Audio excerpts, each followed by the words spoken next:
The rain came down in sheets that night, drumming against the sagging roof of the tiny farmhouse like 1,000 desperate knocks. Inside, the flickering light of a single lantern cast trembling shadows across the worn floorboards. Sarah Hayes stood by the window, clutching her baby boy close, whispering softly to soothe his cries. Her eyes, red from exhaustion and grief, lifted when she heard the sound of approaching hooves through the storm. For a moment, she froze. No one ever came out this far, not since her husband died last winter in a logging accident. The world had turned its back on her, and she had learned to live quietly, surviving off scraps, selling eggs and sewing clothes for a few coins. Then came the knock. 3 firm raps on the door. Sarah's heart pounded. She wrapped her shawl tighter and opened it just enough to see the figure outside, a tall man in a drenched coat, hat dripping rain, his horse trembling behind him.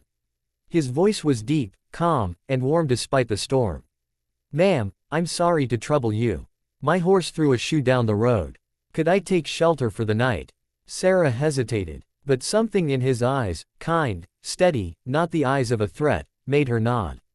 "Come in, sir." He stepped inside, tipping his hat respectfully.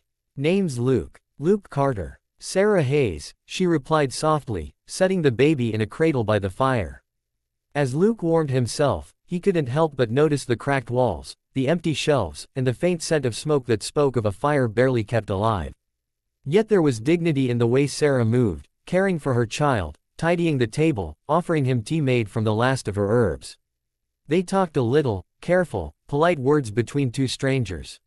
He told her he was a drifter looking for ranch work. She said she was a widow trying to keep the farm from being taken by the bank. But as the night went on, another sound cut through the storm, the rumble of a wagon outside, followed by angry voices. Sarah's face drained of color. "Oh no, it's Mr. Duggan." Luke frowned. "Who's that?" "The landlord," she whispered. "He's been demanding payment I don't have, and threatening to take the farm if I don't find a way to make it right." Before Luke could respond, the door swung open without knocking. A heavy-set man with a sneer stepped in, wiping his boots like he owned the place. "Evenin', Widow Hayes. Thought I'd check if you've come to your senses yet." Sarah instinctively moved closer to her baby, trembling. "Please, Mr. Duggan, I just need more time." He laughed cruelly. "You said that last month. Maybe you need a man around here. Someone like me." Luke stood up slowly, his presence suddenly commanding. "She's not alone," he said firmly. "Her husband's right here." Duggan blinked. "Husband?" Sarah's breath caught. Luke gave her a quick, steady glance, a silent question. She understood instantly and nodded faintly, her heart racing. "That's right," she said, voice shaking. "My husband's back." Dugan's smirk faltered. "Well, I'll be damned." Luke stepped closer, towering over him. "You best leave now, before I forget my manners." The landlord muttered a few curses, glaring between them, but something in Luke's eyes, cold steel beneath the warmth, made him back down. "Fine. But you'd better have that payment next month." When the wagon finally rolled away, the silence in the room felt heavier than before. Sarah turned to Luke, tears filling her eyes. "Thank you. I didn't know what else to do." Luke's tone softened. "You did fine, ma'am." Her lips trembled. "I didn't mean to drag you into my mess. I was scared." He looked at her for a long moment. "You don't have to explain. Sometimes a man's just in the right place when he's needed." As the storm quieted, they sat by the fire. Luke took off his hat, revealing a face roughened by sun and hard years but softened by kindness. The baby reached out a tiny hand, and Luke let him grab his finger, smiling faintly. Sarah hadn't seen anyone smile in this house for months. By morning, the rain had stopped, and the world outside sparkled under the dawn light.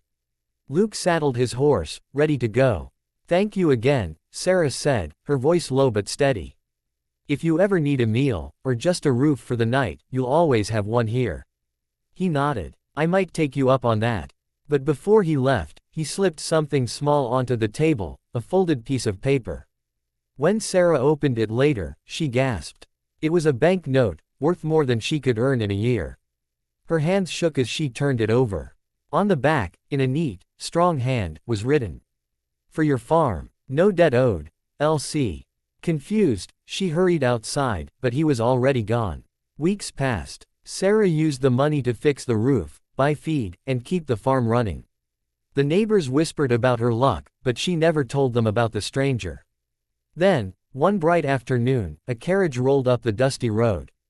A man in a clean hat and polished boots stepped out. It was Luke, but not the drifter she'd known. He wore fine clothes, and behind him were men unloading supplies. "Luke," she whispered in disbelief. He smiled. "Didn't tell you everything that night. I own the Carter Ranch, few miles south of here. I came up this way looking for a foreman, not expecting to find," he paused, meeting her eyes, "someone worth more than all the land I've got." Sarah's heart thudded. Why would a man like you help someone like me? He took a slow breath. "Because I was raised poor myself. I know what it means to fight for a piece of land, to lose sleep over a child's next meal. And because that night, you showed me something money can't buy, bravery and heart." She blinked back tears. "I don't know what to say." "Say you'll let me help you for real this time," he said softly. "Not as a stranger, but as the man who wants to stand by you. If you'll have me." The wind stirred the wildflowers around them. Sarah looked down at her son, then back up at Luke, the man who had pretended to be her husband once and somehow became exactly that in her heart. A smile broke through her tears. "Yes, Luke, I'd like that very much." He reached for her hand, and for the first time in years, the little farmhouse felt like a home again, filled not with fear or emptiness but hope. Message. Sometimes, the people who enter our lives by chance are the very ones sent to heal the places we've forgotten to believe in. Love doesn't always come dressed in riches, it often walks in during a storm, offering nothing but kindness and courage.